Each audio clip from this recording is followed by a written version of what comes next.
Não estamos comunicando direito com o trabalhador. Ele não está entendendo o que nós estamos falando. O terceiro item vem lá embaixo com 6%. Ele quer mais estrutura de lazer. Ele está trabalhando, mas ele quer ter lazer. Mas é 6%. Mas é um item não desprezível da pesquisa. E depois tem outros bem abaixo. Mas as duas principais coisas é: venha até a base e se comunique melhor. O trabalhador está dizendo isso. Nós precisamos pegar isso e mostrar e transformar a nossa comunicação para atender a esse anseio do trabalhador em relação ao sindicato. Esse é o grande desafio da comunicação sindical nesse período. Como é que nós vamos fazer isso? Tem uma série de debates que a gente tem feito. A Adrianinha tem exercido um papel importante na provocação, no debate e na organização dessa política nova, política de comunicação. E nós precisamos estabelecer uma meta para a nossa comunicação sindical. Para mim e para vários companheiros e companheiras, a nossa meta tem que ser atingir os 7 milhões de trabalhadores filiados que a CUT tem. Esse é o desafio da comunicação. E o que eu vejo? Eu vejo muita entidade do movimento sindical abandonando o seu site na internet e ficando só com a página no Facebook. Companheiros, não façam isso. Nós precisamos fazer um movimento inverso. O Facebook está tentando sugar a internet para dentro do Facebook. Nós temos que aspirar a internet de dentro do Facebook para fora de novo. Porque os conteúdos que estão lá, por mais que sejam produzidos por nós, não são nossos. Vocês sabiam disso? Nós não temos garantia de backup dos nossos conteúdos nessas redes sociais. Nós não temos garantia de portabilidade desses conteúdos. A qualquer momento que eles queiram tirar os nossos conteúdos do ar, eles podem tirar e a gente nunca mais vai ter acesso àquilo. A memória do movimento sindical, da nossa luta. Quantas fotografias? Não tem em lugar nenhum, só tem no Facebook. Temos que refletir criticamente sobre isso. O que eu estou querendo dizer aqui? Vamos sair do Facebook? Eu até, no futuro, espero que sim. Hoje não. Reconheço, é uma arena de disputa política. E nós temos que estar presentes nessa arena. Mas não achar que essa arena vai ser o nosso meio de comunicação na internet. O Facebook, de apresentações. Bertelsmann mandou um grupo alemão, editoras, né, de livros, etc. A Viacom, que é uma empresa de Hollywood, também faz produção de filmes, né? A CBS Corporation, também é telejornal, TV, cinema, um pouco também. Baidu é um Facebook na China. Porque na China o Face é proibido, né? Então tem uma rede social chinesa e ela é bancada pelos bancos chineses, né? Porque ela é um monopólio, porque a China tem 1,5 bilhão de habitantes, né? Tem 1,5 bilhão de habitantes, então só o mercado interno da China já resolve, dá um grande poder aí, né? E a News Corporation, que antes era a Fox, a News Corporation separou a News Corporation do parte do Murdoch, né? Tem noticiário, etc. Bom, o que eu quero chamar a atenção de vocês aqui, esses 10 monopólios, né? Praticamente uma parte são norte-americanas, então um chinês e um alemão. Mas, nós temos aqui duas empresas, nesses 10 monopólios, que não são produtoras de conteúdo, que é o Google e o Facebook. O Google não produz conteúdo. O Google é uma plataforma de busca, certo? E o Facebook é uma rede social. E o Baidu também, né? 3 aliás, né? Então veja, nós temos aqui entre os monopólios de mídia, plataformas digitais que não produzem conteúdo. Elas gerenciam conteúdo. Elas distribuem conteúdo. Então ela vive dos boatos que estão circulando nas redes. No Brasil, a segunda maior empresa de mídia, depois da Globo, qualquer Google. Segunda Google. Primeiro Globo, segundo Google. Então, para perguntar, quanto ganha dinheiro? Ganha dinheiro da seguinte forma. Quando você vai no Google pesquisar uma coisa, por exemplo, pesquisar livros. Livro do Gianotti e tal. Aí o Google, pelo seu IP, vai descobrir assim, pô, esse cara gosta de livro, vai pôr anúncio de livraria no canto. Ele vende perfis. Tá? O Facebook é muito interessante. O Facebook, muita gente, diante do alcance do Facebook, muitas personalidades, né? Até jornalistas mesmo, né, famosos, têm parte do Facebook, divulgando seu material. Só que o Facebook, imagina, você tem lá 3 mil amigos. Você não vê lá ali na lista, lá no feed de notícias, né? todas as publicações dos seus 3.000 amigos. O que o Facebook faz? Ele vai ranquear os seus amigos, sem você saber. Então, aqueles amigos que você interage mais, que você comenta mais, você, né, clica, curte, etc., ele vai criar uma pontuação e vai aparecer naquele feed de notícias as informações daqueles amigos que você interage mais. Por isso, tem amigo que você tem aí muito tempo, você não consegue ver muito, não sei se você está na página dele, mas aparece lá no feed de notícias. De várias questões que a mídia tradicional trata de forma muito marginal, e quando trata pelo viés deles, né? O viés que interessa para eles e não o viés que interessa para a gente. Então, por isso que eu acho importante, inclusive, ressaltar algo que eu acho fundamental, que é essa maior interação, principalmente em termos de pautas, em termos de estudos, por exemplo, que são produzidos por entidades sindicais, e que às vezes, de repente, eu vejo gente fala, poxa, mas a Globo chegou aqui e quer publicar primeiro, quer falar primeiro do meu estudo, tal, do estudo do meu sindicato, e aí o sindicato vai lá e vê uma possibilidade, porque a Globo ela pode dar mais visibilidade a esse estudo. Aí tem duas questões. Primeiro, a Globo vai dar mais visibilidade sim, mas do jeito dela. Então, a partir do momento que um sindicato, uma entidade chega e vende uma pauta, não estou falando no sentido comercial, obviamente, mas negocia uma pauta com a Globo vai tratar do jeito dela. Essa pauta já está sequestrada e ela já está com um tipo de narrativa que vai ser o que ela vai querer dar. Já nos veículos do campo de cá, e aí eu acho que está o cálculo errado, que a gente também tem visibilidade. E eu queria citar dois exemplos que aconteceram recentes, um na rádio e outro na rede, para mostrar que é possível a gente conseguir, na verdade, impor a nossa pauta para a mídia tradicional e também dar visibilidade a esse tipo de questão que, se fosse primariamente para eles, talvez eles não fizessem. O primeiro é bem recente mesmo, aconteceu semana passada, que foi o caso da agressão ao Diogo Sintra. A agressão ao Diogo Sintra, ela circulou primeiro no próprio Facebook dele, e aquilo ali viralizou. Mas aconteceu na quarta-feira. Na quinta-feira, nenhum veículo da mídia tradicional tinha dado atenção para esse caso. Simplesmente ele não existia. Né? Não existia para a Globo, não existia para a CBN, para a Folha de São Paulo, para ninguém. Eu estou citando esses três porque esses três fizeram depois matérias a respeito da agressão. Na quinta, o Kaique Santos, que trabalha ali com redes sociais na Rádio Brasil Atual, falou para a gente ali, circulou no nosso grupo essa notícia. E o que a gente fez? Foi apurar. Foi apurar e conseguiu trazer o Diogo para os estúdios da Rádio Brasil Atual. E foi a primeira vez, foi a primeira entrevista que ele deu, e foi ali que surgiu pela primeira vez esse caso da agressão. Até então, esse caso simplesmente não existia. A nossa estratégia, né? Essa estratégia que o Paris e o Bloco colocaram, que vem de gerações antes da minha. São 30 anos de projeto, foram quase 30 anos de luta para a concessão da TVT. Então nós temos sim parceria. Esses veículos também são, né, progressistas, de esquerda, mas a gente tem a nossa estratégia e a gente, eu entendo que a TVT, a rádio e a rede é uma estratégia que vai para além do público de esquerda progressista. Quando eu ouço a minha mãe dizer que ela viu a TVT, olha, eu tô vendo a TVT aqui, minha mãe assiste Globo, né?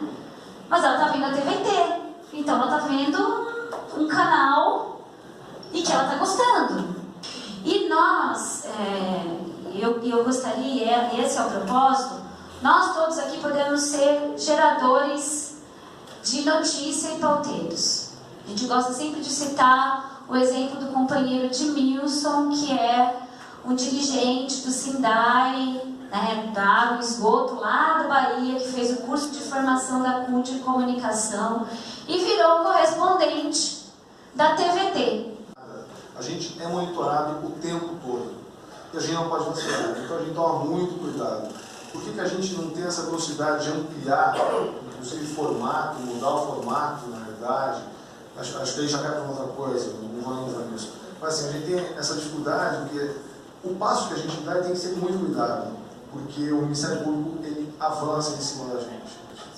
Então, a hora que veio esse recado do Ministério Público, aí a gente foi para cima, na realidade, do processo, e 5 juízes deram uma aval que a TVT cumpria claramente, com muito boa qualidade ao que tinha sido dado a concessão. Então isso ficou muito claro, ali caiu a ficha para a gente, que a gente já tomava pancada o tempo todo. Eu fui para a TVT logo quando ela iniciou, né? Eu trabalho, a minha profissão, eu sou de TI, eu sou de tecnologia de informação e inovação, eu sempre trabalhei com isso. E dentro da TV foi uma grande experiência, porque quando eu cheguei lá na TV, tudo era diferente, não tinha nada a ver com, sei lá, instalar o Windows ou abrir o Office, o Word, não tinha nada a ver. Eu tive então que aprender do zero lá como que funcionava uma TV, me jogaram lá, eu fui entender o que era um teleprompter e tal, e tem sido uma experiência muito, muito bacana. Eu percebi que a TVT, mesmo nascendo já na era da internet, que nós éramos na internet só um repositório de vídeos. Então o que acontecia? O jornal que ia pro ar, a gente só pegava o jornal e colocava lá no YouTube, a mesma coisa com os programas e tal. E na internet não funciona assim. Então a gente não tinha ninguém para cuidar dessa parte da internet. E aí eu voluntariamente peguei e com os outros diretores a gente criou um departamento de web lá que faz apenas 2 anos, que a gente tenta traduzir o material e as informações feitas pela TVT para a internet. Hoje a gente tem esse instrumentinho maravilhoso nas nossas mãos, que é o telefone celular, né? Que parece que não, mas 7 anos atrás era uma outra coisa totalmente diferente. Em 7 anos essa ferramenta assim, se transformou. A gente tem que aproveitar isso também, porque ao mesmo tempo que o celular traz muita informação, ele também dá a possibilidade da gente levar o nosso ponto de vista para fora, coisa que há muito pouco tempo atrás não existia, né? A gente assistia a televisão, aquele negócio unilateral que a gente só assistia e não tinha como dar o nosso input, né? Não tinha como a gente dar a nossa opinião. No Brasil, essas redes sociais que estão aqui são as redes sociais que são mais usadas. A rede social mais usada no Brasil é o WhatsApp. A segunda, o Facebook. A terceira, o Instagram. A quarta, o Messenger. E aí vai. O mais impressionante é que as 4 plataformas mais usadas no Facebook, no Brasil para trocar informação e tal, as 4 são do mesmo dono. O WhatsApp, o Facebook, o Instagram e o Messenger do Facebook, todos são do Zuckerberg. Então, isso traz um grande problema para a gente. Tem um que chama post-it do dia. Então a menina todo dia vai lá, escreve uma mensagem nesse post-it, muitas vezes política, às vezes ele fala sobre relacionamento e tal, mas o impressionante é que se você dá uma olhadinha lá, cada post que ela faz tem um alcance de mais de 3, 4 mil pessoas, tem 1.700 likes, cada um desses posts. Então não necessariamente a gente precisa fazer aquele textão ou aquela coisa quadrada e tal para informar. Essa foi uma das melhores experiências que eu tive nesse tempo de redes sociais, porque assim, provou que a relação interpessoal ainda é mais forte do que muito algoritmo aí. A gente ligou, falou com muitos sindicatos, os sindicatos se organizaram para compartilhar o programa com a gente. Eu lembro que nessa segunda-feira, 9h30 da manhã, já tinha 400 pessoas esperando para começar um live. Isso é uma coisa muito difícil de fazer hoje em dia. Por quê? O Facebook carimba cada um de nós aqui como políticos. E Pro Facebook, a gente é pessoa não grata. Não porque a gente é esquerda, não só, né? Mas por conta do que está acontecendo no mundo. Vocês viram que nas eleições dos Estados Unidos agora, o Trump está sendo acusado de ter recebido ajuda da Rússia para ser eleito. A mesma coisa na França, o Macron quase perdeu para a ultradireita lá, porque robozinhos na internet foram entregar coisas. A mesma coisa na Espanha e em vários outros países. Então, o que o Facebook teve que fazer? Ele está recebendo uma pressão gigante de todos os governos, do tipo, para de brincar com política, porque você está fazendo um desserviço para a humanidade. Porque assim, a rede social não foi feita para informar ninguém, apesar da gente usá-la para ser informado. A rede social é feita para agradar a gente. Então, o algoritmo lá do Facebook, o que ele vai fazer? Pô, se eu gosto de Cuba, beleza. Aí começa cada vez mais me jogar aquilo. Um pouco antes da Dilma ser retirada à força da presidência, na minha rede social, eu tinha esperança que ela ia conseguir.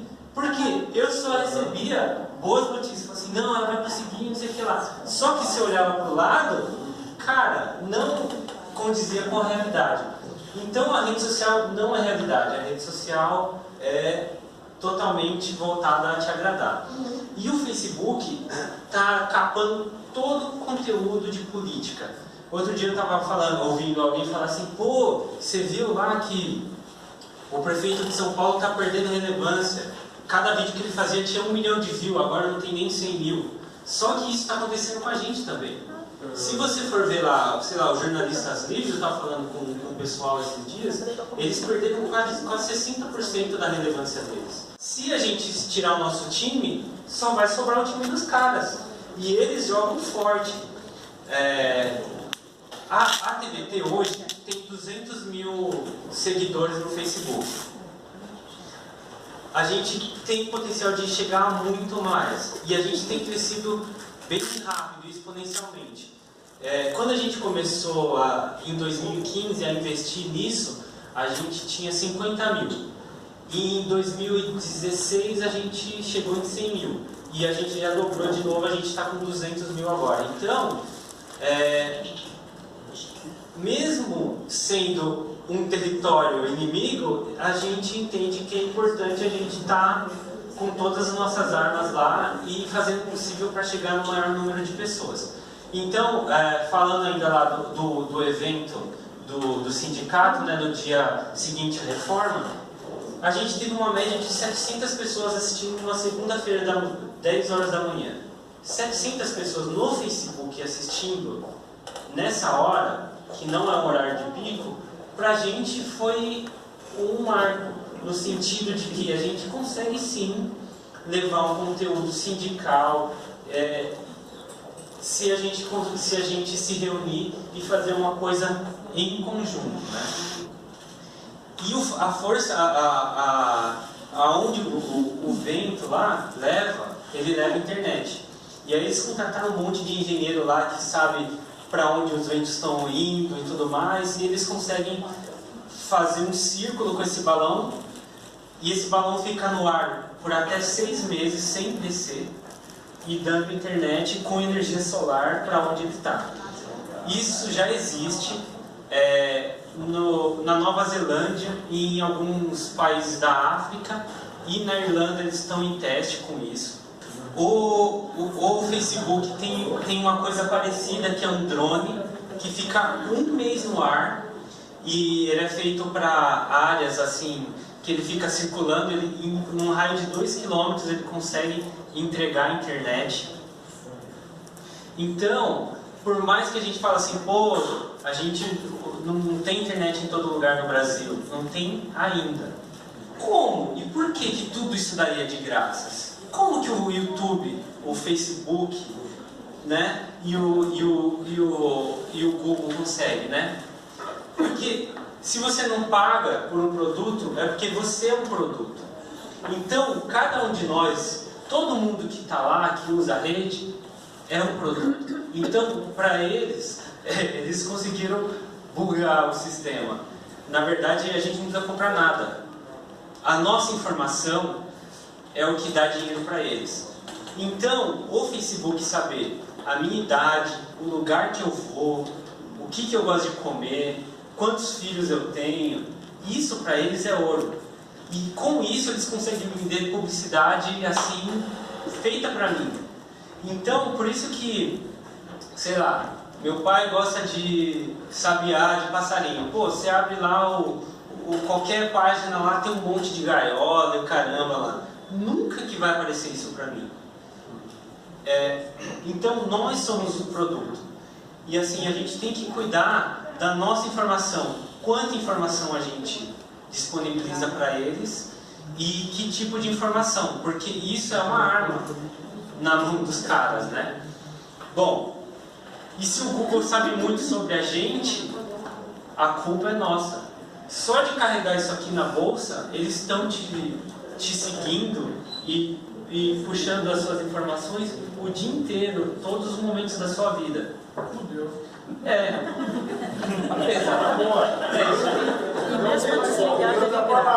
mesmo? E não tem mais volta. Eu tenho um amigo que ele é formador e tal, né? E ele é um ermitão digital.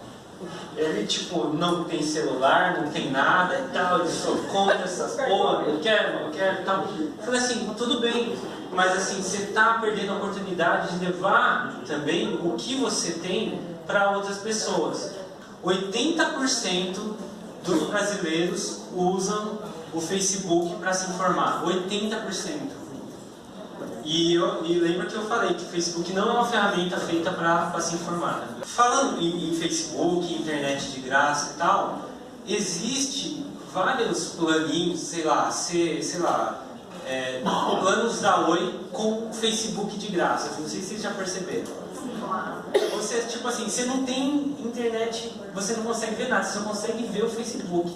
E isso é uma tendência também que está acontecendo em vários outros países. Na África, por exemplo, tem lugares que tem só Facebook. Então, a internet está sendo desvirtuada nesse sentido também. Bom, isso é bom para a democracia? Eu já tinha falado, né? Que não, porque as redes sociais não foram feitas para informar, sim a agradar, né? Hoje está cada vez mais separado. A direita está cada vez mais para a direita e a esquerda cada vez para a esquerda. Isso é a bolha. E esse é um grande problema, porque assim, a rede social distancia a gente. Uma forma que a gente tem para furar essa bolha é falar de assuntos mais horizontais. Que aconteceu com a gente várias vezes e às vezes até sem querer. No ano passado, no começo desse ano, eu lembro que chegou um vídeo pra gente lá da torcida do Timão e eles estavam fazendo uma manifestação, né, contra o desvio lá do dinheiro da merenda. Aí puta, que vídeo feio, eu vou colocar o negócio de Corinthians. Ele falou assim, não, vamos colocar. Meu, foi um grande acerto. Porque a gente chegou em um monte de gente que não gosta de política. Porque era futebol. O que acontece é que, assim, toda vez que a gente usa esporte, no começo a gente estava falando lá de uma bolada do Haddad, humor. Então, a gente tem que ter sabedoria também de entregar formatos diferentes. Então, dar uma mexida no nosso conteúdo para entregar para mais pessoas. Porque se a gente ficar falando do jeito que a gente fala, sempre só vão chegar nas mesmas pessoas, né?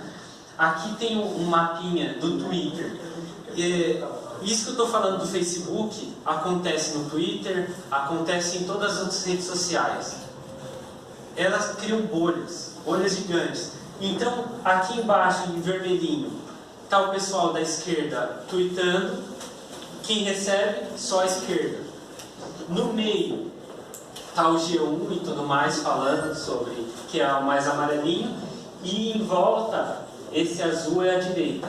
Então, a diferença que tem também nesse mapa, além dessas bolhas que dá para ver, é que nós pautamos nós mesmos, a esquerda se pauta, só que a direita é pautada pelos grandes mídias. Então eles alcançam mais porque eles fazem a partir da Folha, do UOL, do G1 e tudo mais, eles pautam para fora.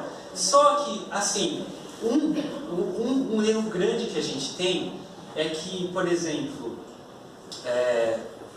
vamos pegar mesmo a Rede Brasil Atual. A Rede Brasil Atual é uma rede de 1 milhão e 100, 1 milhão e 200 acessos mensais.